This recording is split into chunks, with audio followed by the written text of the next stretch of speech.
மனிதனுடைய வீழ்ச்சி எங்கு ஆரம்பித்தது என்று நாம் தியானிக்கும் பொழுது, தேவனாகி கர்த்தர் உண்டாக்கின சகல காட்டு ஜீவங்களை பார்க்கிலும் சர்ப்பமானது தந்திரமுள்ளதாயிருந்தது. அது பெண்ணை நோக்கி, நீங்கள் தோட்டத்தில் உள்ள சகல மரங்களின் கனிகளையும் புசிக்க வேண்டாம் என்று தேவன் சொன்னது உண்டா என்றது. ஸ்திரீ சர்ப்பத்தை பார்த்து, நாங்கள் தோட்டத்தில் உள்ள விருட்சங்களின் கனிகளை புசிக்கலாம், ஆனாலும் தோட்டத்தின் நடுவில் இருக்கிற மரத்தின் கனியை குறித்து தேவன் நீங்கள் சாகாதபடிக்கு அதை புசிக்கவும் அதை தொடவும் வேண்டாம் என்று சொன்னார் என்றார். 4. அப்பொழுது சர்ப்பம் பெண்ணை நோக்கி, நீங்கள் சாகவே சாவதில்லை. நீங்கள் இதை புசிக்கும் நாளிலே உங்கள் கண்கள் திறக்கப்படும் என்றும், நீங்கள் நன்மை தீமை அறிந்து தேவர்களைப் போல இருப்பீர்கள் என்றும் தேவன் அறிவார் என்றது. எவ்வளவு தந்திரமா பேசுது பாருங்க. அந்த இடத்துல பாருங்க, நீங்கள் இதை புசிக்கும் நாளிலே, அப்படின்னா சாப்பிடும் நாளிலே உங்கள் கண்கள் திறக்கப்படும் என்றும், நீங்கள் நன்மை தீமை அறிந்து தேவர்களைப் போல இருப்பீர்கள் என்றும் தேவன் அறிவார் என்றது. யார் அறிவாராம்? தேவன் அறிவாராம். அப்பொழுது ஸ்திரீயானவள், அந்த மரம் புசிப்புக்கு நல்லதும், அப்படின்னா சாப்பிடுவதற்கு நல்லதும், பார்வைக்கு இன்பமும், புத்தியை தெளிக்கிறதுக்கும் இச்சிக்கப்படத்தக்கதாக, அப்படின்னா ஆசைப்படத்தக்கதாக மரமாய் இருக்கிறது என்று கண்டு அதன் கனியை பறித்து புசித்து தன் புருஷனுக்கும் கொடுத்தாள். அவனும் புசித்தான். அப்பொழுது அவர்கள் இருவருடைய கண்கள் திறக்கப்பட்டது. அப்ப சர்ப்ப சொன்ன வார்த்தையும் இங்க சொல்லப்பட்ட வார்த்தை நிறைவேற்றுதா? அவர்கள் தங்கள் நிர்வாணிகள் என்று அறிந்து அத்தி இலைகளை தைத்து தங்களுக்கு அரைக்கச்சைகளை உண்டு பண்ணினார்கள். பகலில் குளிர்ச்சியான வேளையிலே தோட்டத்தில் உலாவுகிற தேவனாகி கர்த்தருடைய சத்தத்தை அவர்கள் கேட்டார்கள். அப்பொழுது ஆதாமும் அவன் மனைவியும் தேவனாகி கர்த்தருடைய சந்ததிக்கு விலகி தோட்டத்தின் விருட்சங்களுக்குள்ளே மரங்களுக்குள்ளே ஒளிந்து கொண்டார்கள். அப்பொழுது தேவனாகி கர்த்தர் ஆதாமை கூப்பிட்டு, நீ எங்கே இருக்கிறாய் என்றார். அதற்கு அவன், நான் தேவருடைய சத்தத்தை தோட்டத்திலே கேட்டு நான் நிர்வாணியாய் இருப்பதினால் பயந்து ஒளிந்து கொண்டேன் என்றான். 11. அப்பொழுது அவர், நீ நிர்வாணி என்று உனக்கு அறிவித்தவன் யார்? சாப்பிட வேண்டாம் என்று உனக்கு விளக்கின மரத்தின் பழத்தை புசித்தாயோ என்றார். அதற்கு ஆதாம், என்னுடனே இருக்கும்படி தேவரீ தந்த பெண்ணானவள் அம்மரத்தின் பழத்தை எனக்கு கொடுத்தால் நான் சாப்பிட்டேன் என்றான். அப்பொழுது தேவனாகி கர்த்தர் அந்த பெண்ணை நோக்கி, நீ இப்படி செய்தது என்ன என்றார்.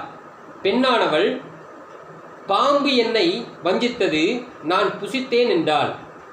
அப்பொழுது தேவனாகி கர்த்தர் பாம்பை பார்த்து சர்ப்பத்தை பார்த்து, நீ இதை செய்தபடியால் சகல நாட்டு மிருகங்களிலும் சகல காட்டு மிருகங்களும் சபிக்கப்பட்டிருப்பாய்.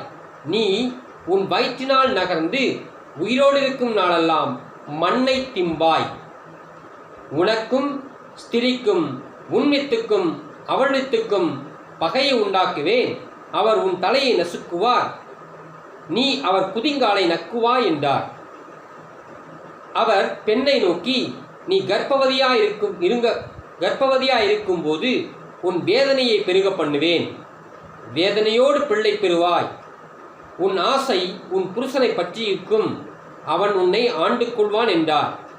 பின்பு அவர் ஆதாமை நோக்கி, நீ உன் மனைவியின் வார்த்தையை செவி கொடுத்து சாப்பிட வேண்டாம் என்று நான் உனக்கு ஒதுக்கி வைத்த மரத்தின் கனியை சாப்பிட்டபடியால் பூமி உன்னிமித்தம் சபிக்கப்பட்டிருக்கும். நீ உயிரோடு இருக்கும் நாளெல்லாம் வருத்தத்தோടെ அதன் பலனை சாப்பிடுவாய். 18. அது உனக்கு முள்ளும் குறுக்கும் முளைப்பிக்கும், வேடியின் பயிர் வகைகளை புசிப்பாய் என்றால் சாப்பிடுவாய். நீ பூமியிலிருந்து எடுக்கப்பட்டபடியால் நீ பூமிக்கே திரும்ப மட்டும் உன் முகத்தின் வேர்வையால் உணவு ஆகாரம் புசிப்பாய். நீ மண்ணாய் இருக்கிறாய், மண்ணுக்கே திரும்புவாய் என்றார். ஆதாம் தன் மனைவிக்கு ஏவாள் என்று பெயரிட்டான், ஏனெனில் அவள் ஜீவன் உள்ளோருக்கெல்லாம் தாயானவள். 21. தேவனாகிய கர்த்தர் ஆதாமுக்கு அவன் மனைவிக்கும் தோல் உடைகளை உண்டாக்கி அவளுக்கு உடுத்தினார். பின்பு தேவனாகிய கர்த்தர், இதோ மனுஷன் நன்மை தீமையை அறியத்தக்கவனாய் நம்மில் ஒருவனைப் போல ஆனான். இப்பொழுது அவன் தன் கையை நீட்டி ஜீவ விருட்சத்தின் பழத்தை பறித்து சாப்பிட்டு என்றென்றைக்கும் உயிரோடு இராதபடிக்கு செய்ய வேண்டும் என்று அவன் எடுக்கப்பட்ட மண்ணை பண்படுத்த தேவனாகிய கர்த்தர் அவனை ஏதேன் தோட்டத்திலிருந்து அனுப்பிவிட்டார். அவர் மனுஷனை துரத்திவிட்டு ஜீவ விருட்சத்துக்கு போகும் வழியை காவல் செய்ய ஏதேன் தோட்டத்துக்கு கிழக்கே கெரூபின்களையும் வீசிக்கொண்டிருக்கிற சுடரொளி பட்டயத்தையும் வைத்தார். அல்லேலூயா. இதான் தேவனுடைய முதல் வீழ்ச்சி. அப்ப முதல் வீழ்ச்சியிலும் பொருது அழகா சொல்றார். தேவன் என்ன சொல்கிறார்?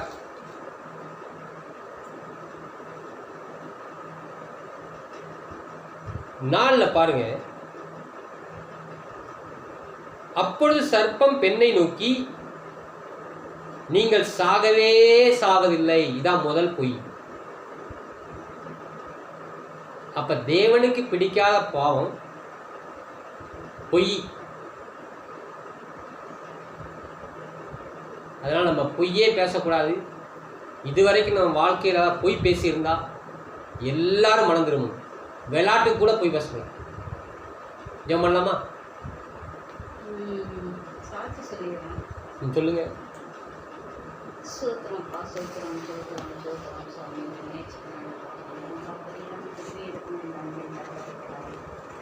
என் சத்தத்துக்கு செவிமூட்டீரேப்பா, உனக்கு நன்றி கொடுக்கிறாப்பா.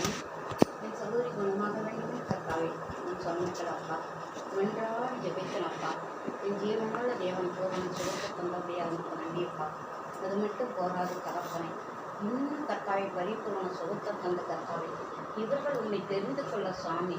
அப்பா, அவர்கள் உள்ளங்களை கட்டி வைத்திருக்கும் கட்டுகளெல்லாம் நிர்மூலமாக்கி சுவாமி குடும்பமாக ரட்சிக்கப்பட உதவி செய்யப்பா. ஆமென் தகப்பனை சோத்திரப்பா. இயேசுவை தவிர தேவன ஒருவர் இல்லவே இல்லைன்றதை அறிந்து கொள்ள உதவி செய்யும் ஜெபிக்கிறப்பனே இயேசப்பா. ஆமென் தகப்பனை. போன வாரமே காட்டிக்கொள்ள இவன் தகப்பனை முடியலப்பா. ஆண்டவரே தகப்பனே, விருந்து வீட்டுக்கு போவதை பார்க்கணும் அப்பா. தகப்பனே, மரண வீட்டுக்கு போவது நல்லது, துக்க வீட்டுக்கு போவது நல்லது உனக்கு நான் இருந்ததேப்பா. ஆண்டவரே, முடியாத சூழ்நிலையில கூட கர்த்தாவே, ஆண்டவரே இந்த மரணத்தை கூட தகப்பனை சோத்திரம் அப்பா. அப்பா சோத்தரிக்கணும் சோத்தரிக்கணும்.